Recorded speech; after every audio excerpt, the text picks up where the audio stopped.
That's not where you normally are. What are you looking at? Right.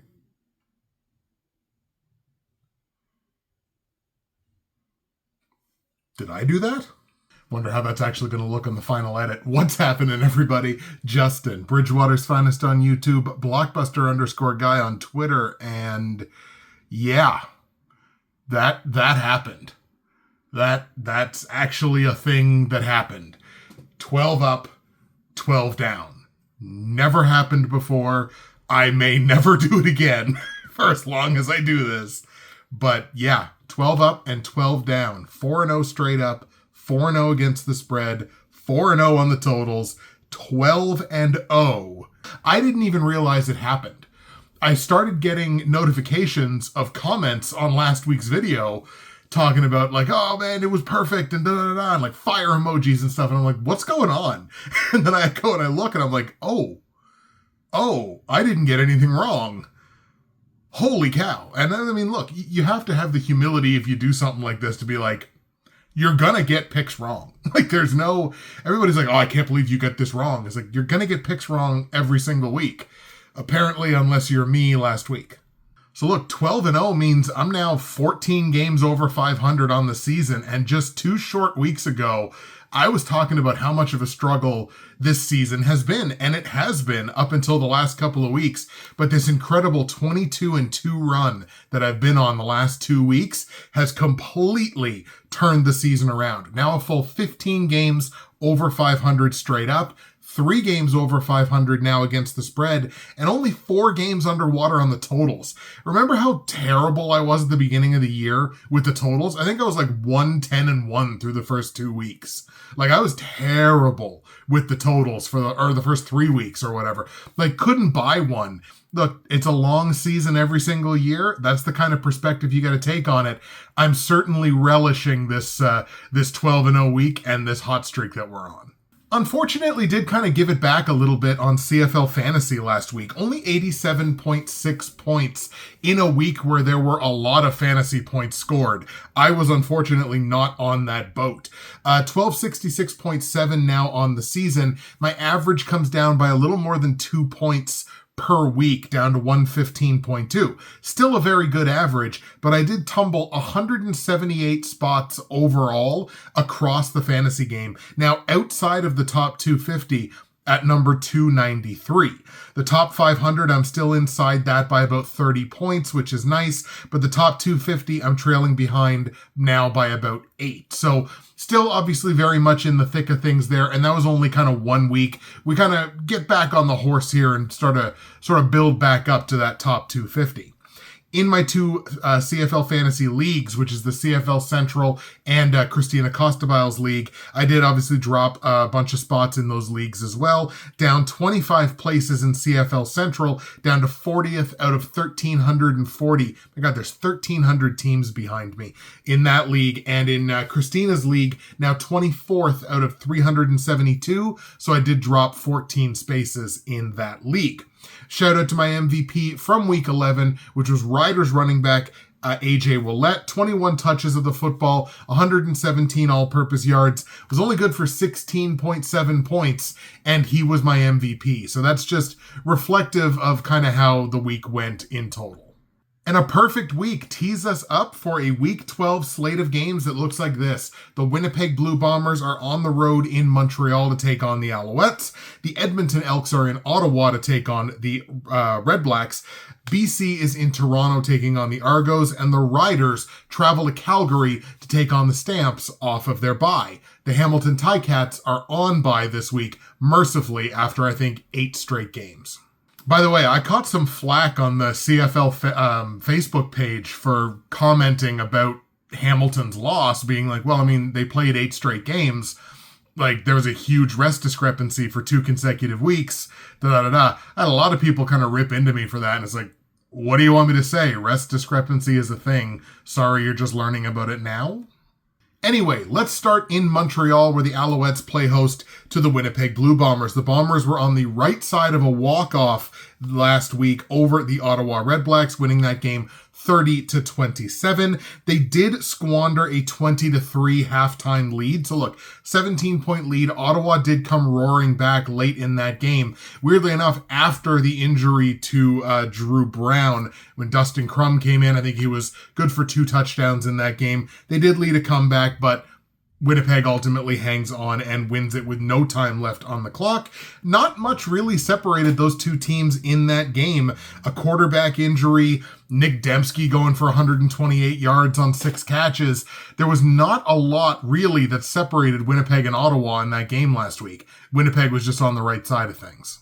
And it certainly doesn't feel like it, but the Bombers are completely flipping the script here on themselves from an efficiency perspective. You might remember a couple of weeks ago, Winnipeg was in the basement of the CFL in terms of efficiency on both sides of the ball. They've literally gone from worst to first in the span of 2 weeks. Their offensive efficiency has exploded from a 15.8 all the way to an 11.5. That is a massive shift in the course of 2 weeks. Their defensive efficiency going from 11 to 13.8. Not a huge jump, but definitely better than they were a couple of weeks ago. They went from being outscored 35 to 23.3 over their previous 4 games 2 weeks ago, to now only being outscored by less than a single point, 29.3 to 28.5. So they're right there. They've really significantly improved on the offensive side of the ball, and the defense has gotten a bit better too. Meanwhile, in Montreal, the Alouettes dropped their 3rd straight game last week, 2 of those 3 games being really convincing, really not very good losses.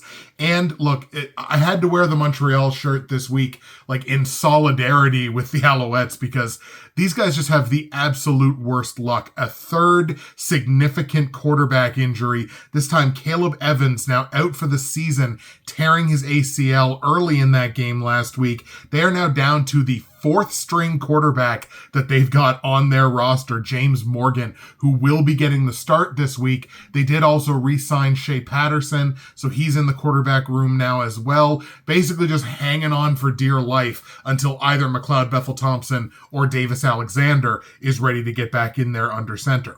The lone bright spot for the Owls on the offensive side last week was Tyler Snead, caught 5 balls for 111 yards and a touchdown. The Alouettes went 0 for 3 in the red zone under James Morgan. That is not a good sign.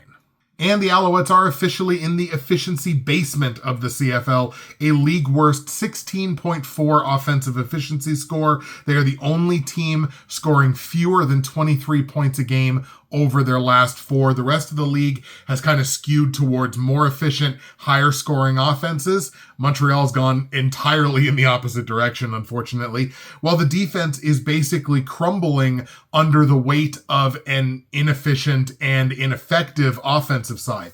2 weeks ago, they were giving up 370 yards a game and 25.3 points. They're now giving up 387 and 28.5. So again, the defense is still good. They're holding on for dear life, but there's only so much you can do when the offense can't really move the ball.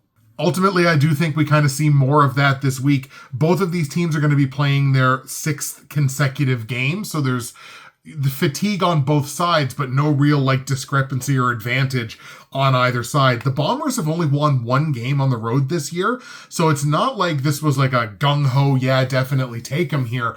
But I think given that they're down to an unproven 4th string quarterback, are Montreal, so I just don't see them, now that Winnipeg's kind of turned a corner and kind of look a little bit more like the Bombers that we come to expect. I feel pretty good about taking them this week. Let's take Winnipeg on the road to get their 2nd straight win and beat Montreal.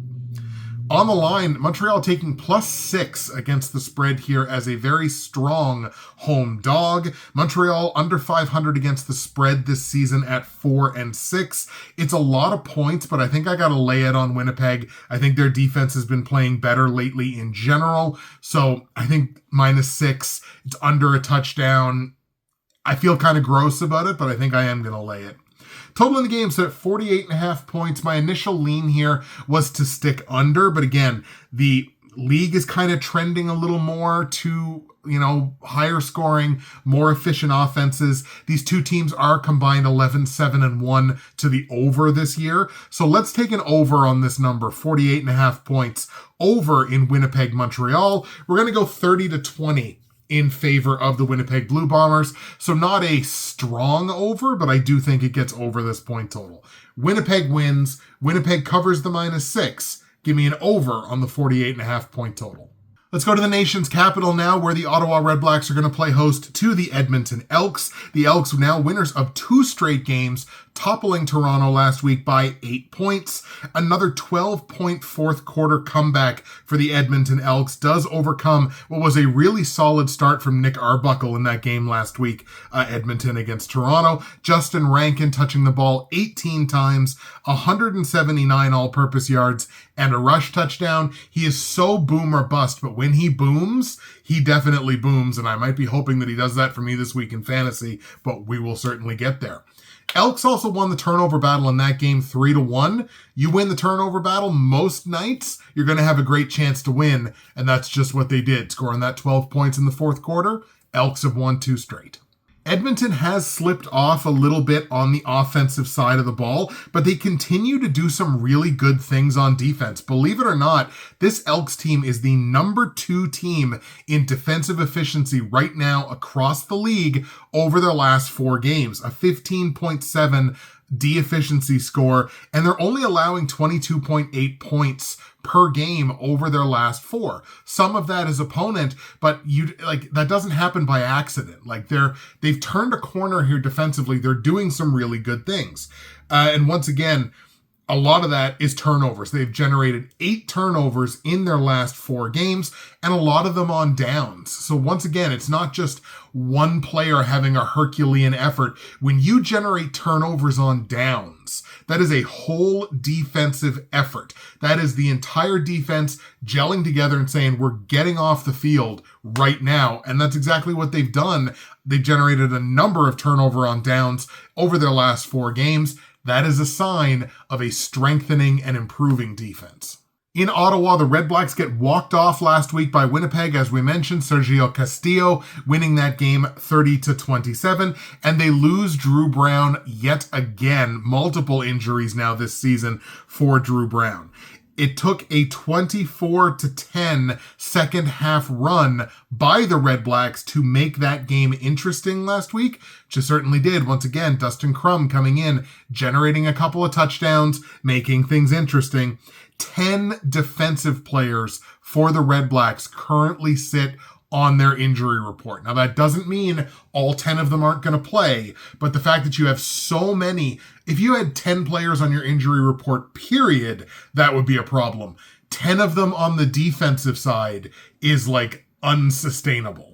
What's also unsustainable is what we're seeing on the defensive side here from Ottawa. Every step forward that the REDBLACKS offense takes, which they've taken lately, now a 12.5, number 2 offensive efficiency score in the league over the last 4 weeks. Every step forward they take is matched and probably overshadowed by a significant step back defensively. Now 12.9 on the D-efficiency score. That is second worst in the entire CFL. We are expecting Dustin Crum to start this week. That is obviously a downgrade for the pass game for the Ottawa REDBLACKS. Where Edmonton has really struggled this year defensively is against the pass. I would assume if Drew Brown was in there, you're going to have a pretty solid game in the pass game. Dustin Crum has been dubious at best. I like Edmonton in this spot. Edmonton is playing their 5th straight game, which is starting to get into that territory where you just kind of want to start paying attention. They're only 3-6 on the year, but Ottawa's only 3-7. So neither one of these teams have been lighting it on fire. But those back-to-back wins by Edmonton, they look like a different team lately. I'm going to skew on that side of things. Let's take the Elks to get their 3rd consecutive win. Unheard of. Edmonton gets the win in Ottawa. On the line, REDBLACKS are taking +3.5 here as a, measurable home dog. I like Edmonton to win. You do have to buy that extra half point, and I do think this game is tight. I'm really tempted to hedge the bets here, but it's such a bad hedge at 3.5. I feel pretty good about this Elks team, I think. So let's lay the -3.5 on Edmonton. And that might be juicy for some, but yeah, I'm going to lay the -3.5.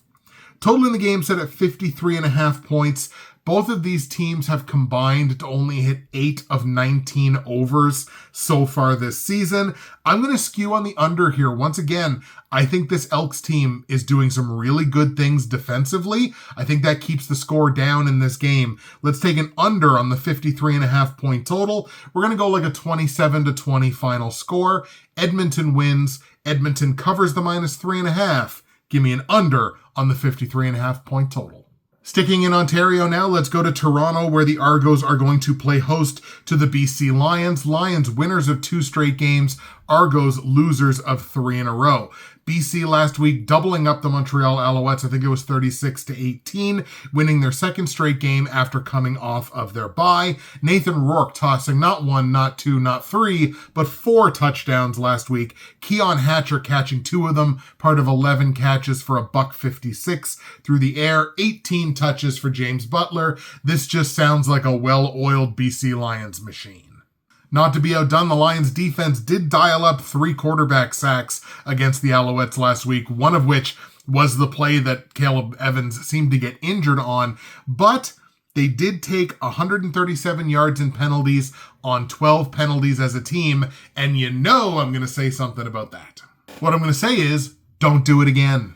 The Lions' efficiency numbers are still not great, and maybe they just never will be. This is a team that's so high event. Like they get so much yardage, they score so many points, they give up so much yardage, they've had so many points scored against them that maybe like the numbers are just never going to look the way that you think they're supposed to look. Their offensive efficiency 13.4, it's number 4 in the league. There's nothing wrong with that at all. But the D efficiency, 13.2, number 7. I think I just kind of have to live with the fact that this is a super high event team that kind of breaks the efficiency model a little bit. So in a way, they might kind of be the bane of my existence. In Toronto, like I mentioned, the Argos are now losers of 3 consecutive games. They cannot hold a late lead. Now, they only led that game by a single point last week, heading into, I can't remember if it was the second half or the fourth quarter. In any case, couldn't hold the lead. Nick Arbuckle, though, 4 straight games now with 300-plus yards passing, and in that same span has thrown 8 touchdowns to just 2 picks. It ain't on Nick Arbuckle. Nick Arbuckle is playing his best football of the entire season, and some might argue some of the best football of his entire career, but he cannot do it alone. They took 90 yards in penalties on 8 penalties and were just 1 for 5 in the red zone. So once again, this effort was, to quote my good friend Tyler, close but no. It was an effort. It was potentially a winnable effort. It had a chance. It was at least close to it, but not quite. The Toronto Argos, in fact, are the version of the BC Lions that prove the model rather than break it. Again, they're a high-event team, very strong offensive efficiency, but that cannot overcome a league-low defensive efficiency score of 11.3. Number 9 in the league, allowing nearly 33 points a game. The good things that they do on offense cannot overcome a defense that bad. So you have literally like a classic matchup of the team that breaks the model versus the team that basically proves the model's worth. So yeah, should be pretty obvious that I am pretty heavy on the BC Lions this week. Toronto losers of 3 straight, like I mentioned, also playing their 6th consecutive game, so the fatigue in the legs is going to start setting in. I don't care what anybody says. Let's take the BC Lions on the road in Toronto to beat the Argos. Now on the line, the Lions are actually laying -3.5 here as a road favorite, same as Edmonton in the previous game that we talked about. The difference here being the Argos have not been good against the spread this year. Look, they're only a 2-8 football team. They've only covered 3 spreads this year. So we're going to go ahead and lay the -3.5 here on the BC Lions. I feel pretty confident in them. Total in this game, the highest total of the week, 55.5 points. Now, BC has hit 6 of 10 overs this year. Yes, that is a big number, but when you look at the O efficiencies of both of these teams and the potential output of both of these teams, the way their offenses have been playing lately, like, this game should get into a mid-60. So I feel really good about taking the over here. Over 55.5 points in BC Toronto. I'm going 37-28. Very high scoring game. Lots of points on both sides. 37-28 is your final for the BC Lions, who win, cover, and give me the over on the points. And the last game we're going to look at is the Saskatchewan Roughriders in Calgary, taking on the Stampeders, coming off their bye. The Riders cruised last week to their 4th consecutive win as the Hamilton Ticats, like I mentioned and as I said they would, kind of broke against a rock-solid defense and under the pressure of having played their 8th consecutive game. The Riders dialed up 6 quarterback sacks, generated 4 turnovers against Hamilton's offense. We're also 2 for 2 on defense in the red zone. The Riders were just way too much in that game when it was all said and done. Early on, this game was super competitive, but once again, you play those 8 consecutive games, the later it gets into the game, the heavier the legs start to feel when you've played competitive football rounds and games and quarters and halves for 8 consecutive weeks without a bye. This is what I was saying over the last couple of weeks. Some people did not like hearing that information, but that's okay. Trevor Harris with 2 or more touchdown passes in 4 consecutive games and 5 of his last 6. 10 touchdowns to just 2 picks during this 4-game win streak. Like the Lions, the Riders move the ball so well that the offensive efficiency score kind of struggles. Like, they're only at a 14.4 on their O efficiency, which is actually number 7 in the league. But again, they move the ball so well, they score so many points that the O efficiency number just always kind of stays around the middle of the pack. Where they have really shined over the last month or more has been on the defensive side. The D efficiency score, a 20.7, immaculate, extremely good. First in the league by 5 full yards per point, allowing just 311 yards and 15 points against per game in the last month. For Calgary, the Stampeders come off of their bye this week after walking off Winnipeg in week 10. Vernon Adams returned in that game last week, and the whole game changed. The whole offense changed with Vernon Adams coming in. PJ Walker had started the game before that, and I think they just, if I remember correctly, I think they scored 11 points in that game or something. It was not pretty. Vernon comes back, throws for 300 yards, couple of touchdowns, no picks. The whole offense changed. Dedrick Mills gets up over 100 yards rushing, 3 receivers that had at least 75 yards receiving. Again, the whole game changed with VA. But in what was a close football game there 2 weeks ago with the Winnipeg Blue Bombers, the real difference, at least on the defensive side, was the pass rush. The Stamps dialed up 4 quarterback sacks in that game. Every single one of them, if you go back and watch the tape, was impactful, changed the narrative of those drives, and really made the difference for the Stamps on defense.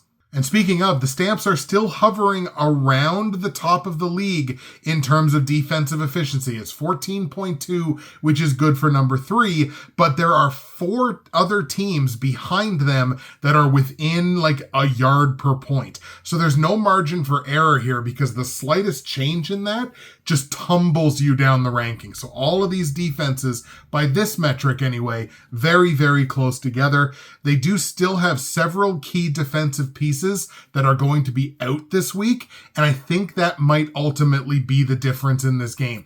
Sasky has figured out a way, amidst all their injuries on the offensive side, to still put up points, move the football. Trevor Harris is having an incredible season. They found ways to work around those injuries. I think the Stamps are going to, again, kind of relatively struggle to do so, at least in the context of this game. I like the Riders here, who have not lost a road game all season long. Give me the Riders on the road in Calgary to beat the Stampeders. But look, this should be a West Final preview without question. On the line, Calgary's actually laying -1 as a marginal home favorite. The Riders are 7-2 against the spread so far this season. I like the Riders to win. Give me the +1. Total in the game set at 50.5 points. These two teams combine under 500 to the over this year, and both of them have an identical 4-5 record. I think I'm going to stick under on this one. Two exceptionally good defenses. Points I think are going to be at a premium. Let's stay under the 50.5 point total and go with like a 26-20 final, something like that. So Riders win, Riders cover the +1. They go under the 50.5 point total. 26-20 is your final. All right, let's hop back on this horse in CFL Fantasy. Your Week 12 CFL Fantasy roster is right in front of your eyes right now. That's the best snap I've done in multiple weeks. So you're going to see a couple of really interesting names. Travis Thies is going to be one of my starting running backs this week. It looks like he's going to get the start for the Alouettes. It's not a great matchup against Winnipeg, but Sean Thomas Erlington is dealing with an injury. He's available, but he's third on the depth chart. So I don't think Montreal plans on using him all that much. And why I like him so much, minimum money. $2,500 is all it's going to cost to roll him in fantasy. What is that to get value? 40 yards rushing and a catch? Something like that to get the value for his dollar, which also then allows me to spend up in other places, which you can certainly see that I have. The other option that's also going to allow me to do that is taking the Edmonton Elks on defense. Spending up on defense in fantasy makes no sense at all right now. So you're looking for those low dollar value plays, and the Edmonton Elks fit that to a T. I put it on Twitter. The Elks have been like surprisingly credible against the run this season. I think they're 4th or 5th in the CFL in rush yards against. They're tied for 1st in average carry against, and they've only allowed 5 rushing touchdowns all season long. The Elks are credible against the ground game, and I think that's going to help neutralize what Ottawa's able to do on the offensive side. I love the Elks in fantasy here on defense, just $4,000. That allowed me to spend up. Nathan Rourke, max money at quarterback. Stacking him with Stanley Berryhill, only $8,500, I think. I like his prospects to get to max value more than I do, Keon Hatcher or Justin McInnes, who you got to spend quite a bit more money on. But we're going to stack Rourke with Berryhill. We got James Butler in the flex. I think another massive game coming down the pipe for Butler. Nick Dembski had that big week last week. And look, Justin Rankin, so much of that Elks offense is filtered through Justin Rankin at the running back position. That allows me to spend this money on high profile, high target, high scoring people by taking a guy like Thies and a defense like Edmonton. I think it's the way to go. That's the fantasy roster this week. There you go, folks. Those are my picks and plays for Week 12 in the CFL. I'm going to go over them here with you one more time. I like the Winnipeg Blue Bombers to beat the Montreal Alouettes 30-20 in Montreal, laying the -6 on Winnipeg in a game that goes over the 48.5 point total. I got the Edmonton Elks beating the Ottawa REDBLACKS 27-20 in Ottawa, laying the -3.5 on Edmonton and taking an under on the 53.5 point total. I got the BC Lions in Toronto beating the Argos 37-28, high scoring, high event affair, laying the -3.5 on BC in a game that goes over the 55.5 point total. And I got the Saskatchewan Roughriders in Calgary beating the Stamps 26-20, taking the +1 on Saski in a very marginal upset and staying under the 50.5 point total. Final thoughts coming off of the perfect week. And not only was it 12-0, I actually perfectly predicted the score in the Winnipeg game. I think I was only 1 point off in Edmonton. So, I mean, I was so on point last week. Who knows whether the hot streak continues? I feel like the work that I put in every week justifies the good results, and I try not to get too high off the great results and try not to get too low off the bad results. I always feel like I've got a solid foundation for why I make the picks that I make. And, coming off of a perfect week, it feels incredible. And I'm going to take the time to kind of bask in that glow. But, the work, you go right back to work. Go right back to work the next week. It's a little bit of what have you done for me lately, I guess. But look, it was awesome. It was incredible to get to experience and kind of just have that like in the back pocket that like I did it and it's possible. It was awesome to experience. Thank you so much for experiencing it with me. That's it for me, Justin, Bridgewater's Finest on YouTube, Blockbuster_guy on Twitter. We're looking for a repeat performance, but look, as long as we stay on this hot streak, 22-2 over the last 2 weeks, it feels incredible. Let's keep that going, and who knows, we'll shoot for the stars one more time. Is another 12-0 in the books? Let's find out. Thank you so much. We'll see you next week.